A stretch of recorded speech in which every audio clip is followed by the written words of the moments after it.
pagi semua, terima kasih sudah hadir di rapat ini. Saya ingin membicarakan masalah yang ada di sekolah kita. Ada konflik fungsional yang harus segera ditangani.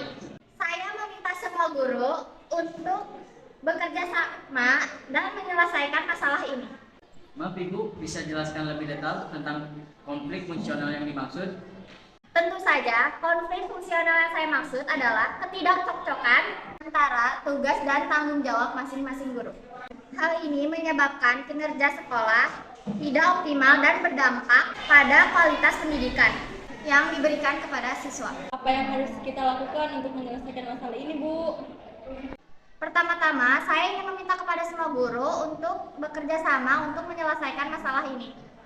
Kita harus mencari tahu akar permasalahan dan solusi untuk masalah ini.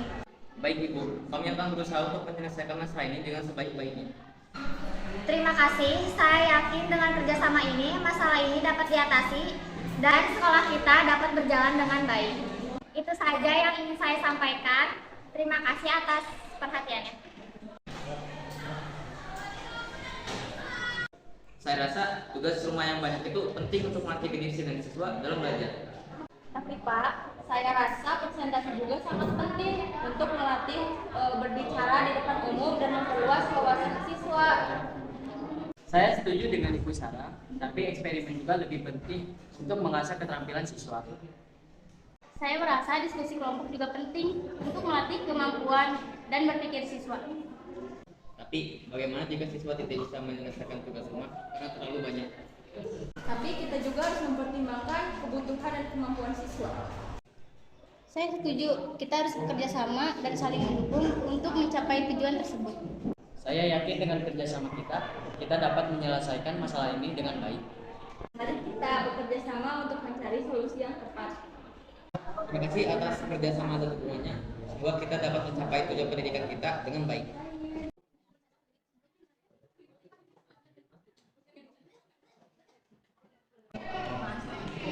Assalamualaikum.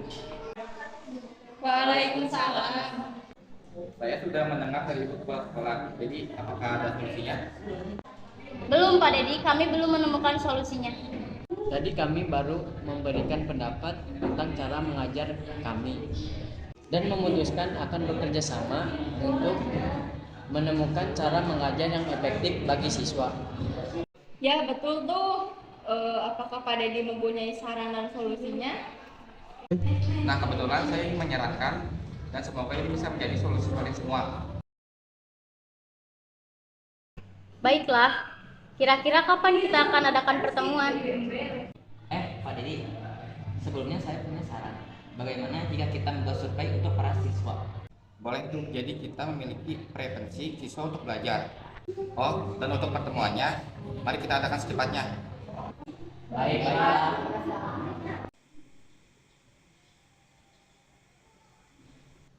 Assalamualaikum.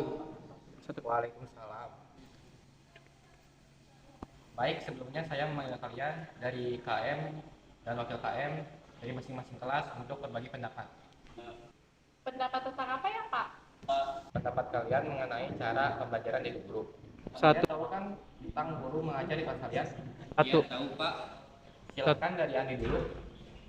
Menurutku belajar di rumah lebih baik daripada presentasi Pak, karena aku bisa belajar tanpa diganggu orang lain. Kalau aku lebih suka presentasi karena aku bisa berbicara di depan umum dan memperlihatkan kemampuanku. Tapi presentasi itu terlalu menegangkan, aku tidak suka berbicara depan umum. Kalau Maya dan Lina bagaimana?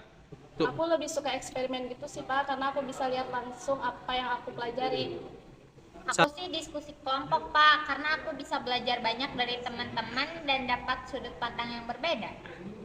Tapi Rina, diskusi kelompok itu memakan waktu yang lama dan tidak efektif. Tapi diskusi kelompok bisa kan kita sudut pandang yang berbeda dan bisa lebih jelas memahami materi. Sip, bisa Bapak simpulkan setiap murid memiliki preferensi dalam belajar yang beda-beda. Betul tuh Pak. Jadi begitu saja pertemuan mendadak sekarang. Sekarang Bapak akan bertemu dengan orang tua kalian. Jadi kalian kembali ke kelas kalian masing-masing. Baik Pak. Terima kasih ya pendapat kalian. Iya Pak, nggak masalah. Assalamualaikum. Baiklah, mari kita bicarakan hal ini bersama-sama. Ada hal yang harus kita pertimbangkan.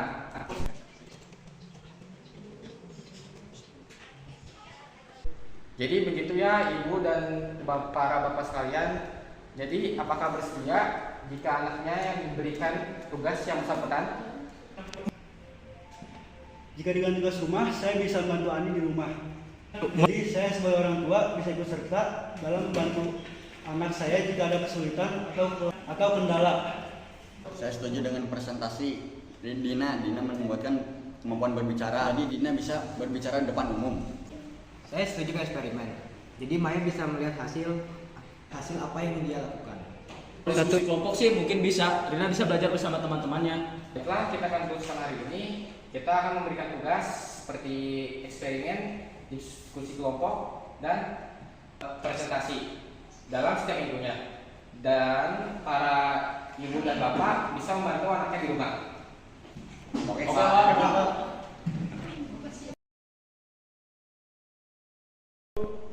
Oke, kalau begini kita akhiri pertemuan hari ini. Saya juga harus izin keluar untuk melaporkan pertemuan ini ke kepala sekolah. Jadi terima kasih ya. Jadi gimana tadi yang dikatain Pak Dedi, setuju gak? Setuju. Selamat pagi semua, terima kasih sudah datang tepat waktu. Pagi. Hari ini kita akan membahas tentang bagaimana kita bisa mengatasi perbedaan pendapat dalam mengajar. Seperti yang sudah kita ketahui sebelumnya, Pak Dedi telah melakukan pendekatan dengan murid dan orang tua para murid. Maka saya mempersilahkan Pak Dedi untuk menjelaskannya.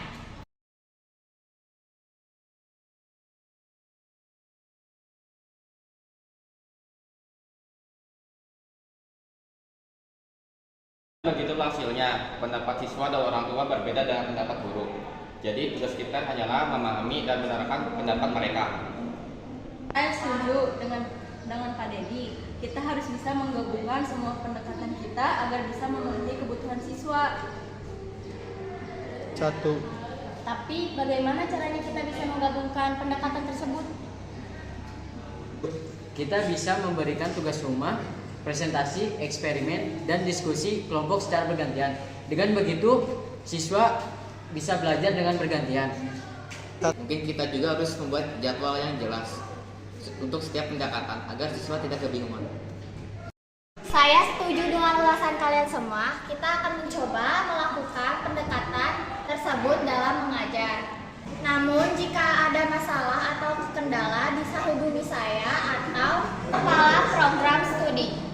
Terima kasih Bu Sari. Saya yakin dengan kerjasama kita semua kita bisa menciptakan harmoni dalam perbedaan. Saya setuju, mari kita mulai menerapkannya.